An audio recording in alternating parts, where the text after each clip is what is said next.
Zee 24 तास एक पाऊल पुढे. लष्कराचं सगळ्यात मोठं बचाव कार्य सुरू झालंय आणि झी मीडिया या प्रत्येक पावलावर लष्कराच्या, सैन्याच्या आणि नागरिकांच्या सोबत आहे. बद्रीनाथमध्ये सुमारे 500 भाविक अडकले आहेत. महाराष्ट्र सरकारकडून आणखीन मदत मिळण्याची अपेक्षा या भाविकांनी व्यक्त केली आहे. यातले काही भाविक हे वयस्क असल्यानं त्यांना श्वास घेण्यासही अडचण होते आहे. त्यामुळे हेलिकॉप्टर पाठवून आपली त्वरित सुटका करण्यात यावी अशी मागणी हे भाविक करतायत. दरम्यान गुजरात सरकारने या संदर्भाची पावलं उचलली आहेत. महाराष्ट्र सरकार मात्र या संदर्भात ज्या पद्धतीची अपेक्षा आहे ती कारवाई कधी करणार हाच खरा या निमित्तानं सवाल उपस्थित होतोय. आमच्या प्रतिनिधी रश्मी पुराणिक आपल्यासोबत दूरध्वनीवरून आहेत. रश्मी, काय सांगतील, कुठपर्यंत आले हे सगळं बचाव कार्य? पहिली गोष्ट मला ही माहिती सांगायची आहे की बद्रीनाथमध्ये हजारो या प्रवासी अडकले आहेत. त्या हजारो प्रवाशांमधले महाराष्ट्राचे 500 जण आहेत. अर्थात हा खूप असा आकडा आहे की तिकडच्या लोकांना जेव्हा स्थानिक महाराष्ट्राचे जे लोक अडकले त्यांना विचारलं, कळलं की 500 जण अडकले.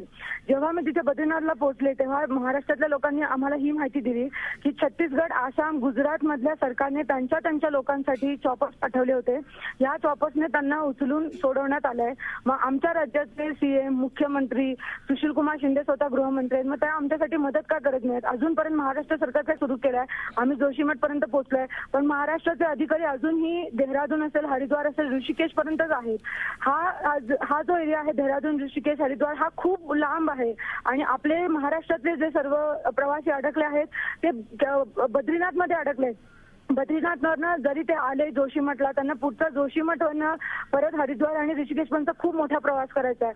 त्यामुळे महाराष्ट्र सरकारला खरं तर हे आव्हानच आहे की त्यांनी जोशीमठपर्यंत लवकरात लवकर पोहोचावं, इथे कॅम्प ठेवावा, इथून लोकांना वाहनाची व्यवस्था करावी. कारण आपण समजून घ्या, गेले 9 दिवस जर लोक फक्त भाटदार नक्कीच रश्मी, महाराष्ट्र सरकार नेमकं काय करतंय हा प्रश्न या निमित्तानं उपस्थित होतोय. रश्मी, आपण या संदर्भात आणखीन काही बोलणार आहोत, मात्र एक बातमी पाहूया. दुसरीकडे बद्रीनाथ अडकलेले भाविक हॉटेलांमध्ये सुरक्षितपणे राहत आहेत.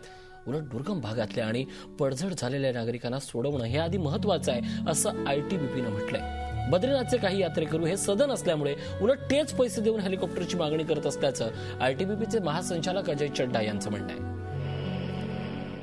बारिश ऐसा इतनी नहीं है, थोड़ी बूंदाबांदी किसी जगह हुई थी पर लो क्लाउड होने से थोड़ी प्रॉब्लम थी. अभी कह रहे हैं कि हेलिसॉर्टीज फिर अटेम्प्ट कर रहे हैं.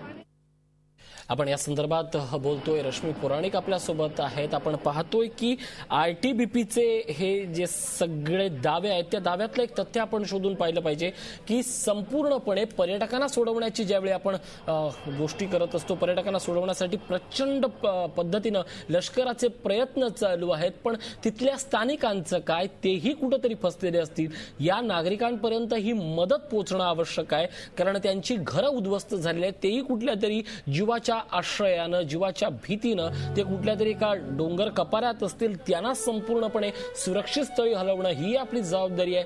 त्यांच्यापर्यंत पोहोचायला पाहिजेत. या संदर्भात ITBPने एक तथ्य समोर आणलेलं आहे. त्यांचं असं म्हणणं आहे की या ठिकाणी जे सदन भाविक आहेत, सदन पर्यटक होते, ते हेलिकॉप्टरची मागणी करून आपली स्वतःची सोय करतायत, पण ज्यांना अशा पद्धतीची सोय होत नाही त्यांच्यासाठी काम करणं आवश्यक आहे. आपल्या प्रतिनिधी रश्मी पुराणिक आपल्यासोबत आहेत. रश्मी, ITBPचा जो दावा आहे की सदन भाविक हेलिकॉप्टर मागून घेत आहेत, ते आपली सोय करतायत, पण ज्यांच्याकडे पैसे नाही आहेत आणि जे खऱ्या अर्थानं दुर्गम भागात अडकले आहेत त्यांच्यासाठी नेमकी काय कारवाई चालू आहे?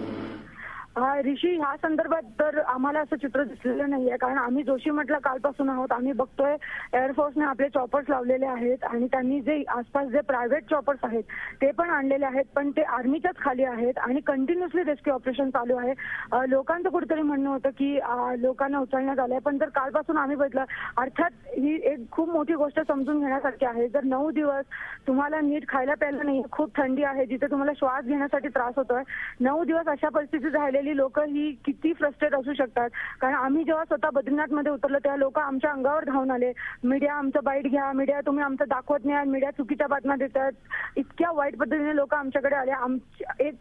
असे अतिशय वाईट परिस्थिती आहे. लोकांची मनस्थिती तुम्ही समजून घ्यायला पाहिजे की कशी आहे.